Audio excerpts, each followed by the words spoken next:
فاروق اعظم جیسا کوئی عدل لا سکتا ہے؟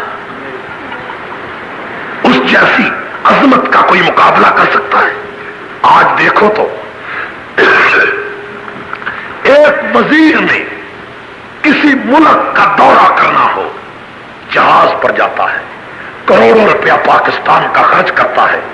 ابھی بے نظیر امریکہ کے دورے پر گئی ہے، 100 آدمی اس کے ساتھ ہیں اور زرق و برق ہے، کروڑوں روپیہ اس کا خرچ ہے، کروڑوں ڈالر خرچ ہے، کوئی پوچھنے والا نہیں. اور وہ عمر جس کو تیرے ملک میں جس کو کافر لکھا گیا، اس عمر کی مثال دیکھو کہ وہ مدینہ منورہ سے حج کرنے کے لیے ہر سال مکے جاتے اور خانہ کعبہ میں حج کے بعد وہ کھلی کچہری لگاتے جس میں پوری دنیا کے مسلمان شریک ہوتے. کھلی کچہری میں عمر بیٹھا ہے، ایک آدمی کھڑا ہو گیا، اس نے کہا امیر المومنین، غسان کی ریاست کا ایک شہزادہ آیا تھا، اس نے میرے منہ پر تماچا مارا. تیری زمین میں اگر غریبوں کے منہ پر تماچے لگے تو بتا غریب کہاں چلے جائیں؟ عمر نے پولیس کو حکم دیا کہ اس شہزادے کو گرفتار کر کے لاؤ. شہزادہ آیا، اس کے ہاتھوں کو تڑیوں سے باندھا گیا. عمر نے کہا اے شہزادے، تو نے اس کو تماچا کیوں مارا؟ اس نے کہا یہ بڑا بدتمیز ہے، یہ میرا جبہ زمین پر چلتا تھا اور میرے جبے پر یہ پاؤں رکھتا تھا. عمر نے فرمایا اے شہزادے، آدھی زمین پر تو چلے، آدھی زمین پر تیرا جبہ چلے تو بتا میرے محمد کے غریب کہاں چلے جائے؟ اس نے کہا تیار ہو جا. فاروق اعظم نے اس بدو سے کہا کہ بدلہ لینے کے لیے تیار ہو جا، جس طرح تم نے تماچا مارا اس نے مارا تھا اسی طرح تم بھی مارو. شہزادہ کانپنے لگا. شہزادے نے کہا معاف کر دے. بدو کہتا ہے میں معاف نہیں کرتا. جب بدو کا شہزادہ کانپ رہا تھا تو وہ بدو بھی رسول اللہ کا صحابی تھا. اس نے کہا اے شہزادے، میرے پیغمبر کا حکم ہے کہ بدلہ لینے سے معاف کر دینا بہتر ہے، اس لیے میں تجھے معاف کرتا ہوں. فاروق اعظم کی اسی مجلس میں ایک آدمی نے آ کر کہا کہ امیر المومنین، تم نے قانون بنایا تھا کہ کوئی گورنر اپنے دروازے پر چوکیدار نہیں بٹھا سکتا، کوئی گورنر باریک کپڑے نہیں پہن سکتا. وہ جو مصر کا گورنر ہے ایاز بن غنم، اس کے دروازے پر چوکیدار ہے، اس کے باریک کپڑے پہنے ہوئے ہیں. اسی وقت فاروق اعظم نے ایک پولیس کا سربراہ محمد ابن مسلمہ رضی اللہ تعالیٰ عنہ کو بھیجا کہ جاؤ، اگر گورنر کے دروازے پر چوکیدار ہو، اگر گورنر کا باریک کپڑا ہو تو اس گورنر کے سر سے گورنری کا تاج اتار کر زمین پر پھینکو اور اس کو کان سے پکڑ کر میرے دربار میں پیش کرو.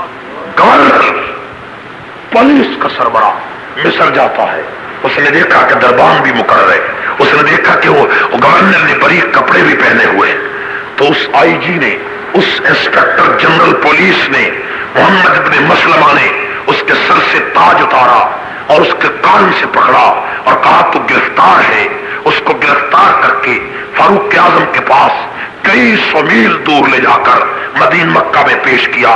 عمر کی عدالت لگی ہوئی ہے، گورنر کے ہاتھ بندھے ہوئے ہیں، پاؤں بندھے ہوئے ہیں.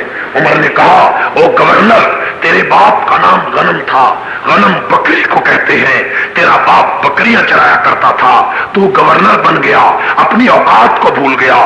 جا، میں نے تجھے گورنری سے معزول کیا. اور اس وقت بیت المال کو حکم دیا کہ بیت المال والو اس کو 200 بکریاں اس کو دے دو اور اس کو کہو کہ بکریاں چرائے.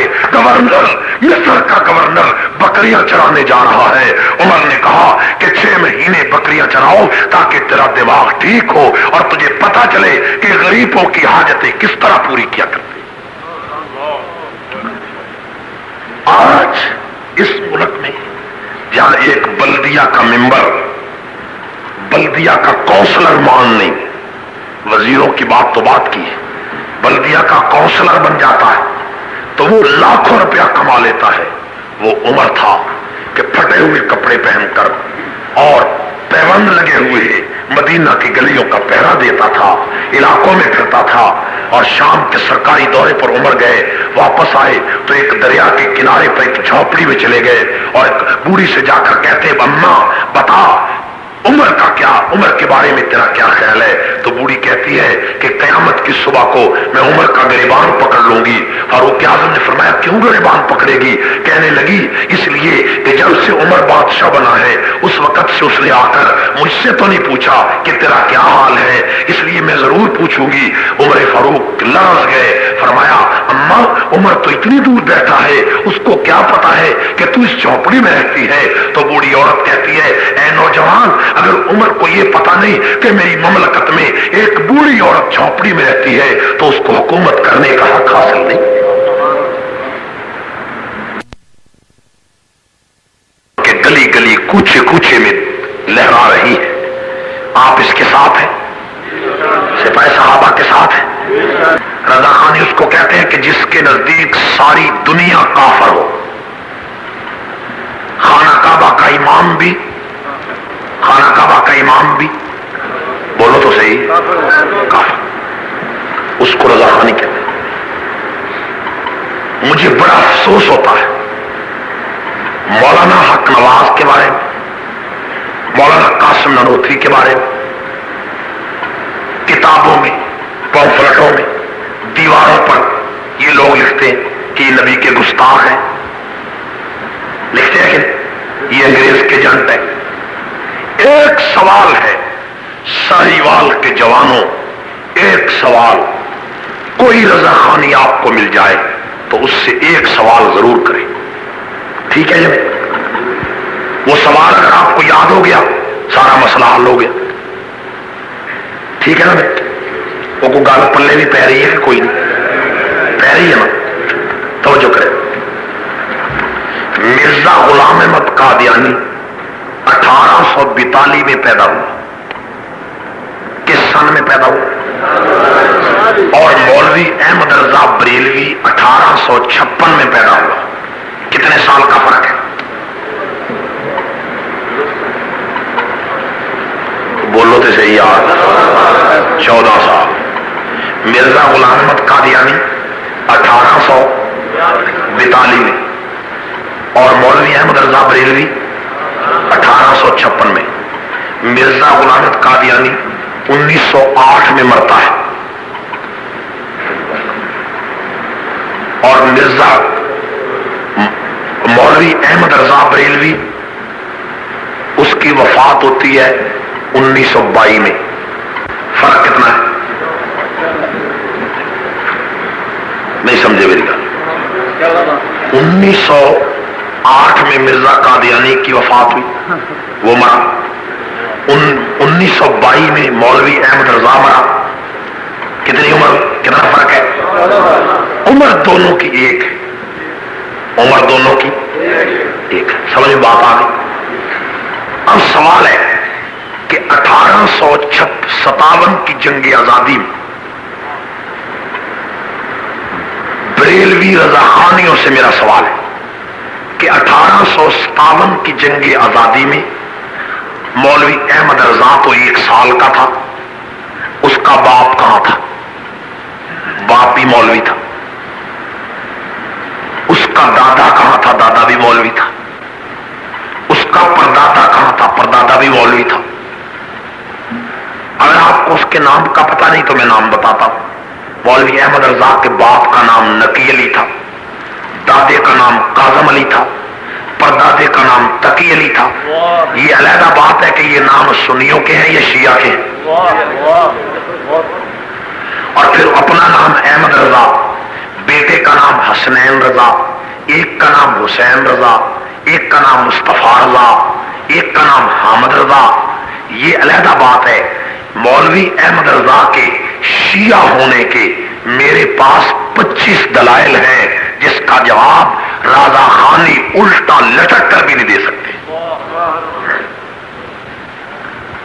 ٹھیک ہے؟ یہ میرے کچھ قواعد آپ کو یاد رہے۔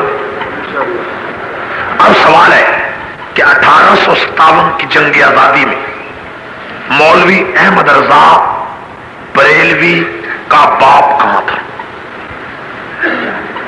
دادا کہاں تھا؟ چلو یہ بھی چھوڑو، اس کے پیر صاحب کون تھے؟ اس کے استاد جی کہاں تھے؟ مرزا غلام احمد قادیانی کے استاد کا کیا نام ہے؟ آپ کی معلومات کے لیے عرض کرتا ہوں کہ مرزا غلام احمد قادیانی نے مولوی احمد رضا بریلوی نے 7 سال تک جس آدمی سے کتابیں پڑھی اس کا نام مولوی غلام قادر تھا، جو مرزا غلام احمد قادیانی کا سکا بھائی تھا۔ مرزا غلام احمد قادیانی کے سکے بھائی کا کیا نام ہے؟ مولوی احمد رضا بریلوی کا استاد ہے، اور اس کا باپ، اس کا استاد، اس کا پیر 1857 کی جنگ آزادی میں شریک نہیں ہوئے۔ اس جنگ میں کون شریک ہوا؟ مولانا قاسم نانوتوی، مولانا رشید احمد گنگوہی، مولانا حافظ زامن شہید، اور وہ قاسم نانوتوی جس کے بارے میں شورش کہتا ہے کہ شافع کون و مکان کی راہ دکھلاتا رہا۔ اور ستے پہ ہو کے جاگ دے، ذوق تازہ ہے، یہ ذوق بجھ گیا تو شیر میں ضائع نہیں کرنے، ٹھیک ہے؟ شورش کہتا ہے